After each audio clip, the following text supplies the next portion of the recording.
Welcome, everyone, to People on Dating. I'm your host, Will Morales. And for those of you who are tuning in for the first time, this podcast is about the ups and downs of dating and how to navigate through it. Today, I have Alex Bennett. He has been working in restaurants for over 35 years. Well, you said it mostly as a bartender, right, Alex? Mostly as a bartender, yeah. Okay. Yeah, And during that period, Alex has learned a lot about dating and relationship. And he has written a book called A Shot of Oakies. Did I get that right? that's correct. That's Which we'll, correct. which we'll talk about later in the show. So anyway, Alex, thank you so much for being on People on Dating. How are you? I'm doing well. Thanks for having me, man. It's an honor to be here. No, it's my pleasure. So, Alex, what was your journey like to be, you work in the restaurant field, you were a bartender, you heard all types of stories, but all of a sudden now you wrote a book. So, what was that journey like for you to get here to today, especially writing this book? It's kind of a long, winding one, but I think that's the way life works, man. You just kind of I learned to go with the flow of things after a while. I had it in my head when I was younger, I was going to do this, and then that never really worked out. So but the truth of the matter is my parents had bought a place when I was 16. So I started washing dishes in the kitchen the night we took it over. At some point I was running the kitchen, started serving, then I'm starting bartending. And then, I say I was that place by my mid-20s. Now, long story short with that is that my parents sold it to my in-laws. My in-laws kind of became my former in-laws. And then I had to leave that place, which, puts kind of the context of this interview in focus because I'm divorced too, and I had to navigate some dating and relationships and everything else since then. But along the way, I ended up working at got a job at a restaurant just as a server and a bartender. I was going to school. I'm actually certified to teach English. I got my master's in secondary education, but that didn't work out because I graduated in 2010. The housing market had collapsed. I was one of 1,200 people applying for these different jobs. Yeah. And so I just kind of realized, I'm a pretty good bartender, and it was a pretty good gig. I got to work around custody of my kids and everything else. And so I just settled in and stuck with it. And honestly, it was probably the best decision I ever made because as I've gotten older, it's become my social world. But to truly answer your question, then at one point I realized, I can teach people how to write books. And I was always a reader and I always wanted to be a writer. So one day I sat down and applied the lessons that I would teach you to myself and started digging in front of the computer. Wow, that's a good story. And today's topic is a good one. It's dating and the characteristics of a successful relationship. So you've been through it all. You heard all different types of stories. Now, Alex, I don't know if you know this because I listen to other podcasts, I read a lot of articles. It seems like the dating market, especially for the younger people, has changed so much. Where now, and I don't even know like the age range you dealt with your customers, but it seems like women have now raised their standards. Men have getting out of the dating market. Have you seen that, or it's pretty much status quo from when you started to today in terms of dating? I say it's changed tremendously from back in the day to where it is now. And the dating apps, the Match.com and all that sort of stuff, that has changed it. Tinder, this and that. The one thing I really, to be honest with you, the reason why I wanted to get on your show more than anything is there's a bit of advice I wanted to give older people. And that is if a lot of us, we get divorced in our 40s, 50s, whatever, we're getting back into that world. It is very different. And it's hard to meet people, especially when you get older. It's not like we're going out and we're social with a lot of different things or involved in a lot of different activities. And so what do? You go to a dating app and you start, meeting people that way, and they're great, and I don't have a problem with that. But the one thing I do want to let all your listeners know, especially your older ones, is this. There's times when I'm working and I have somebody come in and they sit at the bar and they say they're waiting for somebody, and 10 minutes goes by, 15 minutes goes by, 20 minutes goes by. It's obvious they're getting stood up, and so I'll start chatting with them, and invariably it's always the same. They met somebody on a dating app. They set up a date for the night. Apparently that person isn't showing up. And here's the thing I always tell them, because you see people who do this a lot. I call them those professionals in the dating app world. What they'll do is they'll line up 5 dates in a night. They'll line up one at 5 o'clock, 6 o'clock, 7 o'clock, 8 o'clock, 9 o'clock. And they go to that 5 o'clock date. And if the picture's not what matches the actual person, or if they're just not getting along, then suddenly they get a phone call and, I got to go. And then they go to the 6 o'clock date. the same thing. And then they go to the 7 o'clock date, you know. And if that 7 o'clock date works out, well, then they just blow off the 8 o'clock and the 9 o'clock date. So if you're one of those later dates, you show up, especially when you're older and, you know, you're the kind of person that, hey, if I made a date, I'm going to show up to it. You don't even consider that this is a possibility, but it is. And a lot of people do it. And so don't take it personally. That's probably what happened. That person just had 5 or 6 dates lined up, and you were one of the later ones, and then one of the earlier ones went off better. And so they just stuck with that. And yeah, you'll never hear from them again, but that's okay. It's probably a person that you don't want to hear from again. Gotcha. So would you think that in the time that you've been out there and dating and you were married, do you think it's harder when someone turns past 40 for both men and women, or like you said, people are not going out as much because now they're relying on apps? And I'm gonna be honest with you, Alex, I'm not a fan of dating apps. I'm more of a people person, so I'd rather be out there. I think too many people are, especially women, and I understand you're hanging, you're talking to a stranger, you don't know who he is or all that, but I'm more of meeting someone, whether it's at a networking event or a business event, singles event. I'm more of that. But getting back to the original question, are you finding it harder for people over 40 to date because, like you said, they're not going out as much? Yeah, you know, and going off of what you said, I think back in the day when we were younger, you met people through social connections. You know, somebody had somebody, oh, you'd be perfect for this person, or True, something like yeah. that. Or you were involved in a church or some other social interaction with friends that then set you up. And a lot of times it was work too. You know, a lot of people start dating people that they work with. You know, you those are the people you're around the most. And so day comes that you say, hey, let's go out for a drink and hang out. And then, you know, you find you like each other better. And next thing you know, you're dating your coworker. Yeah. And and I think that a lot of that has changed primarily, well, partly due to the use of technology, because you know so many people now just get on Facebook or the apps, and I see that at the bar. You know, people sit down at the bar where they used to talk to each other. Now they get on their phone and start scrolling. But I also think, you know, a lot of the workplace, you know, you can get in trouble at work if you say the wrong thing or do the wrong thing. So it's created, you know, situations where people normally in the past might have pursued somebody, where now they go, yeah, I don't want to take a chance on losing my job. And so that is kind of getting taken off the table. And I don't think there's as many social interactions, you know, like you said, the singles events or the like the work, you know, conventions or something like Yeah. that people might go to and meet other people in a social context and feel comfortable to interact like that. And so I do think it is harder, especially for older people. But part of it too is that I think it's harder for older people because, you know, we're not young. We don't have our lives established yet. You know, when we're older, well, you have kids or you have a house, or you have your job, or you're established into your world. So you got to find somebody that fits into that. And, you know, if I meet somebody, you know, my son plays volleyball and I'm going to go to as many matches as I can.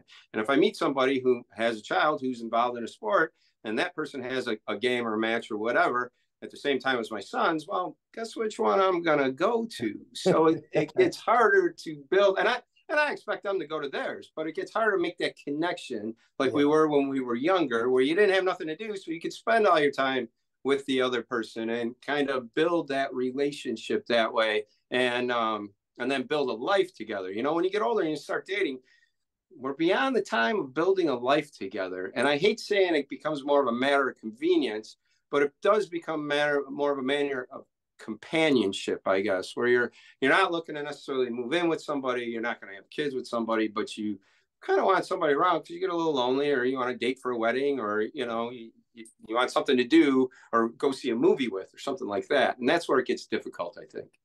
Yeah, no, I excuse me, I definitely agree. And going back to like dating a coworker, and I've been there, and it just to me, my experience, it just never ends good. So I stopped that about 20 to 25 years ago. I'm like, nah, never again. Yeah. Now, yes, I've worked with some women that are very attractive, and I'm like, oh my God, but I have to keep in mind that for me personally, it just didn't work. So, um, and so when you did work as a bartender or working as a bartender and you started hearing the stories, what were some of the things that you picked up on And like today's title, we talk about dating and the characteristics of a successful relationship. What were some of those characteristics that you saw that hey you could implement or you could talk to other people about? Hey, this could be a successful relationship if you follow this criteria A, B, and C.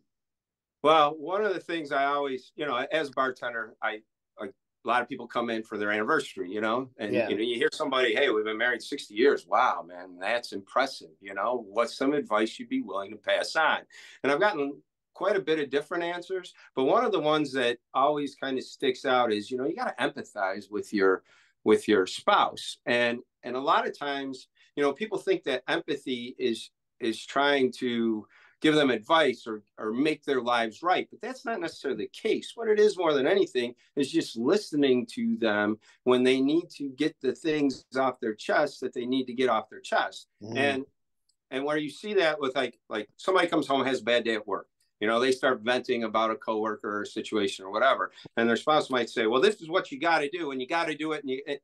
Well, that's not necessarily good, because it becomes that your spouse then expects you to follow their advice and do what they tell you to do, but that's not necessarily what that person needs at the time. They just need to get it off their chest, It's just more and about listening. just more about listening and Yeah. empathizing. Hey, man, Yeah. that sucks. That's a terrible day. I feel bad for you. What can I do to make you better? And then, the person gets it off their chest, and then you want to talk about something else and kind of distract them and get them into a better mood with leaving work alone. Now, another thing that I found is, or that I've heard a lot, is that you don't want to compete with your partner. A lot, especially young people, the relationship becomes competition with each other. Who makes more money? Who's smarter? Who's in better shape? Whatever it is. Now, I'm not saying you don't sit down and play a game of checkers here and there and have a little fun with that. But in the end, your life together that you're building with a person can't be about me against you. It's about us against the world. Yeah. And, you have to be looking out for each other, and you have to look at it as, if I make more money than my spouse, well, that's great. Then my spouse is still contributing though. How are we using our finances to improve our lives and the lives of our family? Not, I make more money than you. What are you going to do to catch up to me? Or, you hold that over the other person's head. And I think that's often a huge mistake, because that's where relationships tend to fail, because one person gets tired of the competition, and then you start growing apart, and that's really when all relationships begin to end. And then the last thing, I hear a lot is in the end, you got to kind of just be kind to your spouse. That should be your best friend. If you're out hanging out with the boys, or if you're hanging out with the girls, you're going to want to get along with them. You're going to want to be friendly with them. You're going to, you don't take out your anger or frustrations on one of your friends. And that's really how you got to look at your spouse. This is my best friend. So I'm not going to be hurting them to make myself feel better. If that makes any sense. No, it does. So I like pretty much your top three. I call it criteria because of you listening to other people talk or complain, right? Yeah. Listen, yeah, don't offer advice maybe most of the time, right? Just listen and just let them get it off their chest. Don't compete with your partner, which is I 100% agree there, and be kind to your partner. I don't think too many people go into relationships trying to be friends. They just want to jump in because I did that, Alex, when I was younger. And then within 30 days, I said, boy, I don't got nothing, in common with this person, because I realized I should have been at least friends. But then I think as men, we don't want to end up in the friend zone. So you think Yeah. at the beginning, we should state our intention that, hey, I like you. I don't want to be a friend. I want to take this to another level. How do we navigate that by trying to make sure that we don't end up in the friend zone if we do like Well, a person? Yeah. and you're absolutely right on that. You don't ending up in the friend zone is the worst place to be, especially if you have feelings for the person. 100%. Because you're just going to be miserable in that relationship. Yeah. And yes, I think the best thing you can do is in the beginning, you let that person know you're attracted to them. Now, it doesn't have to be that you're flirty necessarily, but you can tell it, lady that, hey, you're very beautiful. Even just saying that, then they know that you're looking at them in a different way than, oh, hey, I just like hanging out with you. And you can pivot off of that as, you're very attractive. Would you want to go out sometime? I'd love to take you out on a date, and you Right. express it as a date, not, hey, let's hang out or let's go get a cup of coffee. Or the date can be hanging out or getting a cup of coffee, but you express it as a date. So that way they know what your true intentions are going Mm. into it, and I think it's subtle things like this, like that make the difference in keeping yourself out of the friend zone and putting yourself in there. Because I think that's where a lot of guys make the mistake is, oh, she's really cool. I want to hang out with her and see if I can work my way in somehow. And But then it, she'll take it. I'm sorry, I didn't mean to cut you off. She'll take it uh, the wrong way, saying, "Oh, see, he just sees me as a friend, so he's yeah, gonna end up being my brother." I yeah, and I want to get back to that because I remember this woman that I met. Oh God, like 3 or 4 years ago, and at the beginning, maybe a couple of weeks, she says, "Hey, you're like my brother," and I was okay with that, Alex, because at least she, to me, cut it off right away, yeah, and I was cool with that. Cool. Okay, that's you only see me as a friend, no problem. And we still hung out and everything. But when I started seeing someone else, then I had to let that go because I know how some women are. They don't want to, yeah, see that. But I like what you said. Is tell them it's a date. In other words, be intentional with what you want to do. Right? yeah.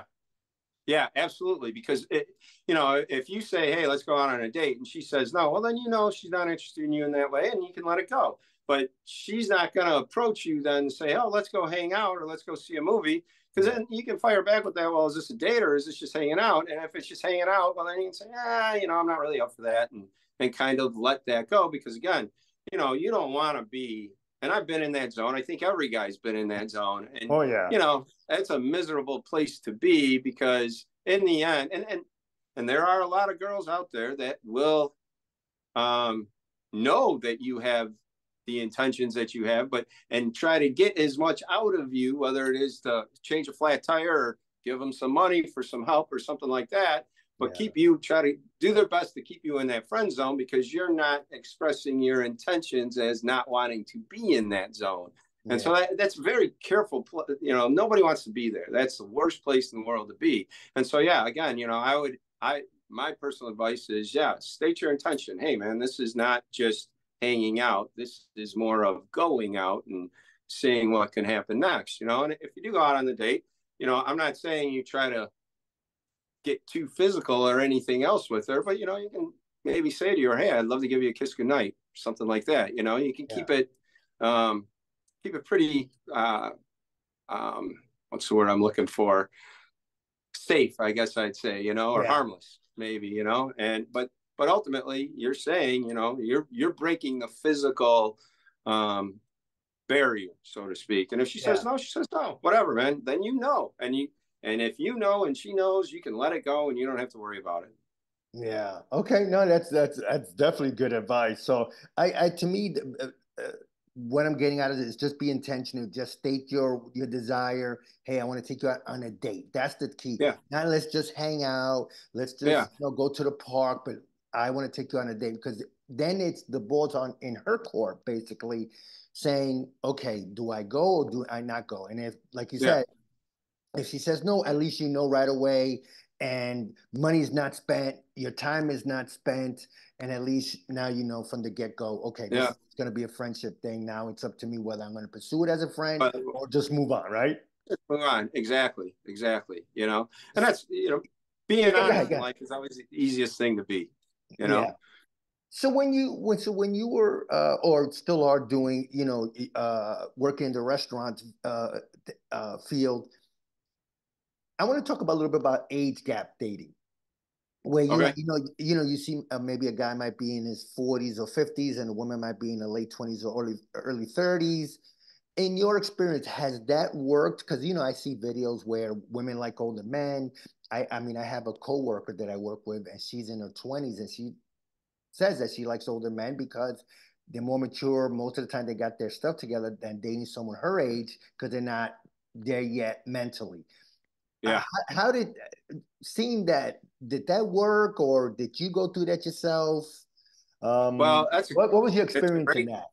great question, actually. So, I card a lot of people, and Okay. the corporate restaurant I worked at, you had to card everybody under 40. So so I'm Okay. carding people that are obviously over 21.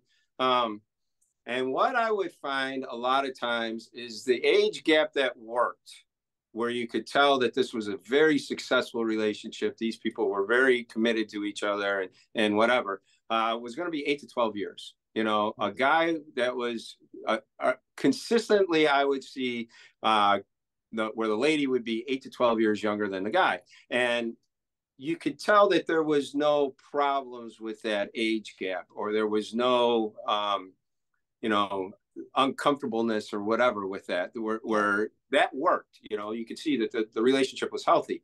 You get to more extreme ones. I have a friend of mine who's a regular who got divorced recently. He's 50. He's a very good looking guy in great shape. Started dating a girl in her 20s, like 25 or so, Wow. and yeah, big age difference. And I'm like, well, how's it going? He goes, oh, she's crazy. And I'm like, oh, dude, if there's one that's 25 that's dating somebody in their 50s, you're going to have to expect that you're going to be dealing with that sort of thing. And I Yeah. don't say that lightly. I'm not saying, I mean, guys always say girls are crazy. Girls always say guys are crazy. You always hear that sort of thing. Yeah. But, she was very volatile. Let's put it that way, where she would break things, she would throw things, she would get, she was a lot. It was a lot of up and down. It was a huge roller coaster for me. He's like, I don't know if I can handle this. It's going to kill me.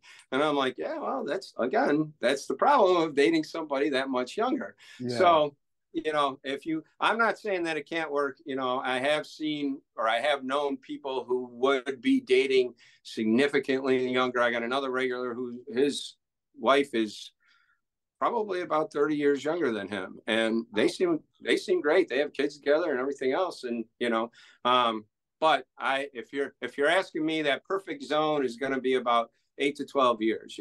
Anything more than that, you're probably, and again, it goes to a lot of other things. She might still want to be going out partying. When you're older, Yeah. man, that's going to kill us. And she might be looking for you to be active in a way, hey, let's go jump out of an airplane, or let's go climb a mountain, or something like that, where if you're in your 50s, you're looking at the mountain going, yeah, I don't need to climb that anymore. So that could create a problem too, where you want to find somebody that's more in tune to what you're going to be, the life that you want to live, than trying to go out and live life as a young person where everything's in front of them. Yeah, it's funny that you say that, because I remember when I was 45, I dated a 27-year-old, and Alex, I have to admit, I was not happy. Oh, I just, I did everything I could to sabotage it, and I did. I always prefer to date someone near my age. I think absolutely you're correct there. I would go out with maybe, like you said, for me, 8 to 15 years, 8 to 10, 12. I think that age, it at least you hopefully have some things in common, especially if you're dating an older woman who's in the mid 40s, or yeah. late 40s, early 50s. I definitely agree there. Anyway, first of all, Alex, I want to thank you so much for being on People on Dating. My God, I got so much insights. And before I let you go, talk more about your book. What was the driving force for you to write this book? Well, it was a girl, ironically, or not Of unironically. course. I should have Yeah, known. yeah. But it was more, like I said, I got my education, and I started at the time. I was kind of writing some short stories, and she had read some of them, and she was like, "Man, you got a talent." She was very much in. She was encouraging me in a way that nobody ever had, and so. And I said, I mean, I'm in the south side of Chicago. She was definitely a south sider. I Yeah. always would kid her and say, you make a good pirate and this and that. And she was a whiskey drinker. And so one day it just kind of all comes to me. And that's writing a book. When I give advice about writing, a lot of times you don't necessarily control what you're going to write. All of a sudden, the inspiration hits you, and then you just take it from there. It's more like you're a vessel that it's coming through you. And so I came up with this idea, and essentially my story, I play with the history of whiskey and bourbon specifically. And it's a very murky history. They say bourbon came around in 1785, but by that point, it was already a thing. And the different aspects for the production of it were kind of this person came up with this person came up with that, and another person came up with this, and then they kind of compared notes through the years. And so as a result, I can play with it. What I do is I go back to 1743. At the time, it's the last true Scottish rebellion against the English, but it was a small part of a much larger war. The whole world was at war.